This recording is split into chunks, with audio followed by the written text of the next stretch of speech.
Welcome home.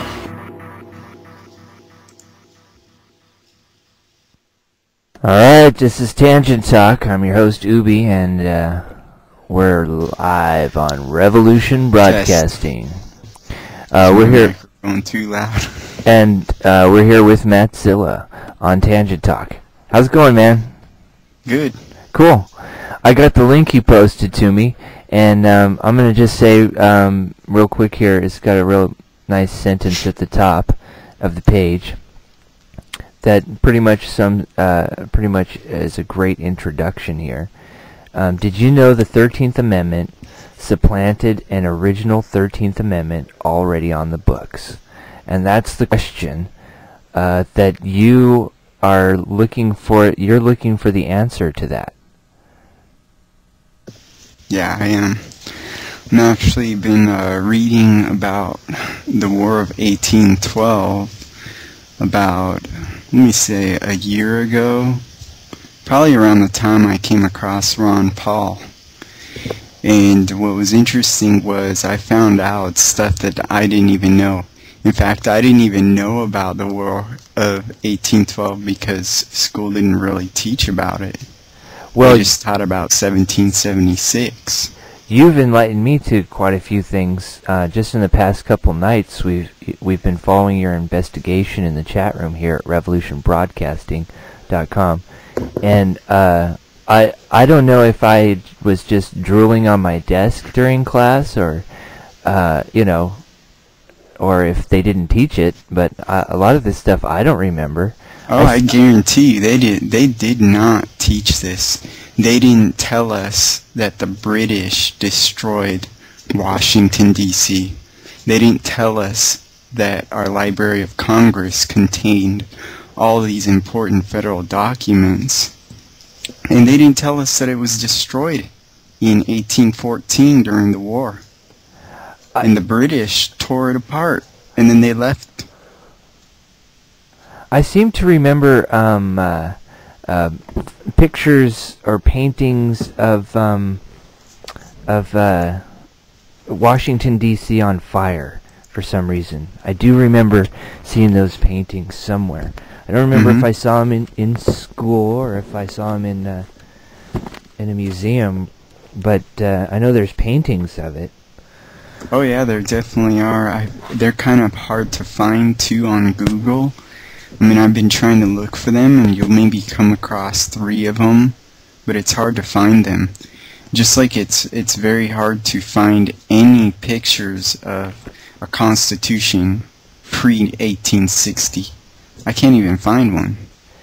I want the full picture of the whole constitution. It's very hard to find. And you haven't, to this point, you haven't been able to find it. Well, I found bits and pieces of it in books that were printed, like this website here that I give you a link to. They have pictures. Yeah, I have it up here. An 1841 book, an 1862 book, and they all have that 13th Amendment in them. Okay, and what's the significance of the dates? This one's Portland here at the top. This is a state constitution. Well, it would mean that it can't be a misprint, because they couldn't be misprinting, the Constitution all the way into 1862. That'd be pretty bizarre if they were to misprint it that far. Okay. You know what I mean? Yeah. So this Constitution that I'm looking at here at the top here, the Article 13 here, is you're saying is the original 13th Amendment to the Constitution, and the one we have now is not the correct article. Right, because in theory, the original 13th disappeared during Reconstruction era of the Civil War, and they didn't put the slavery abolishment as the 14th Amendment. They just put it over the 13th. Wow. And it just disappeared. Wow. That is incredible. That, I mean, if that is true, that would, you'd have to renege all kinds of stuff, because... Well, not only that, we don't know who assassinated Abraham Lincoln. I mean, we think it was the bankers, and, you know, everything points to the bankers. They were behind everything, every war against America. And the bankers, of course, would have the ties to the foreign, all these foreign estates and things, right? Yeah. Royalty. So let me go ahead and read what this Article 13 says.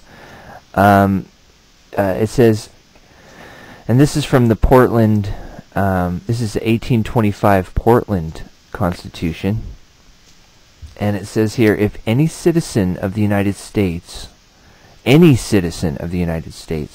shall accept, claim, receive, or retain any title of nobility or honor, or shall, without the consent of Congress, accept and retain any present, pension, office, or emolument of any kind whatever from any emperor or king or prince or foreign power, such person shall cease to be a citizen of the United States, and shall be incapable of holding any office of trust or profit under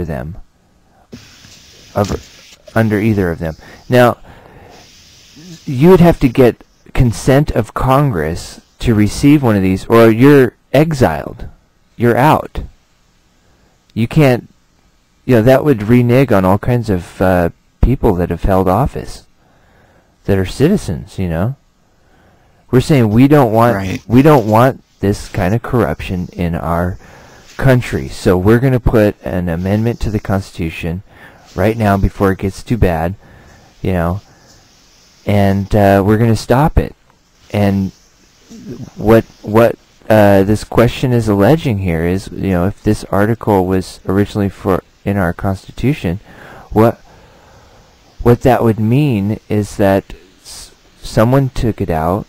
I can't imagine somebody forgot to put it in there, but somebody by force or coercion. Well, what I'm thinking is, because I was reading that there were different variations of the Constitution being republicated between the era of 1819, which is when Virginia supposedly ratified it and were the 13th state out of 17 to ratify it, which means it should have become an amendment to the Constitution. And then right after that, it was supposed to be republicated, and there were different variations of it. And I don't know if it was maybe a misinterpretation between people that were publishing it and what the legislators were, communicating, because back then they didn't have, telephones and stuff. They couldn't just clickety-click-click. But even then, what if the bankers decided, we're going to trick them and we're going to have false ones republicated at the same time, since they passed it? So here's another example of it in military laws in the United States, and the date on this one is 1825, and it's here verbatim. Then here it is again. It appears in 1840 in a Citizen's Handbook, the American Citizen's Manual of Reference, and I'm assuming this is this is like if you want to become a citizen, you would read this. Mm-hmm. Is that what this is? Well, it could be that, or it could be just for citizens to teach themselves, Right, we need something like that. I mean, this should be something everybody has, but it was probably bigger than my house by now. Yeah, in these handbooks, it makes you question, even if it was just the state level that had adopted these to their state constitutions, it makes you wonder, how come they're saying the United States, though? They're not saying you can't live in our state anymore. You have to go live in another state that allows you to do retain these gifts. Basically, it would be like you can't become like a lord or be knighted, or you can't receive big amounts of money from Right, some like, form like the Arabian Arab Emirate or something.